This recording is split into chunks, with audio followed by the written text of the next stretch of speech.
বাসার খালার মুখটা খুবই গম্ভীর। রান্নাঘর থেকে শুরু করে বাথরুম পর্যন্ত সব জায়গাতে যেন টাইলস মোজাইকের হলদেটে, লালচে ও কালো দাগ পড়ে গেছে। আর কমর বেসিনের কি যে একটা বিবর্ণ ভাব। খালা তো রীতিমতোই বিরক্ত। কত কিছু দিয়েই ঘষলেন, কিন্তু কোনো কিছুতেই কাজ হচ্ছে না। খালাকে তার বিরক্তির সমাধান হিসেবে দিলাম এইচডি টাইলস ক্লিনার। এটা টাইলস, মোজাইক, এমনকি বেসিং, কমর সব কিছুকে একদম চকচকে করে দেয়। প্রথমে এইচডি টাইলস ক্লিনার থেকে 100 ml পরিমাণ 1 মগ পানির সাথে মিশিয়ে টাইলসের উপর যে ময়লার দাগগুলো ছিল তার উপর ঢেলে দিলাম। 5 মিনিট অপেক্ষা করলাম। তারপর একটা নরম ব্রাশ দিয়ে ঘষে ফেলতে একদম নতুনের মতো পরিষ্কার হয়ে গেল। এরপর মোজাইকে যত কড়া কালো দাগ ছিল সেগুলোর উপর ঠিক একই নিয়মে ইউজ করার পর পুরোই ঝকঝকে হয়ে গেল।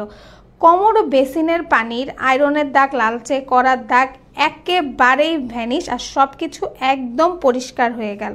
ওরে বাবা, এমন ম্যাজিক তো খালা কোনো দিন দেখেনি। খালা এবার নিজেই ক্লিনিং এক্সপার্ট। যতই কেউ দাগ নিয়ে অভিযোগ করুক না কেন, খালা কিন্তু বলেন, এইচডি টাইলস ক্লিনার দিয়ে দেখো, ঘর চকচকে না হলে কিন্তু আমার নাম বদলে দিও।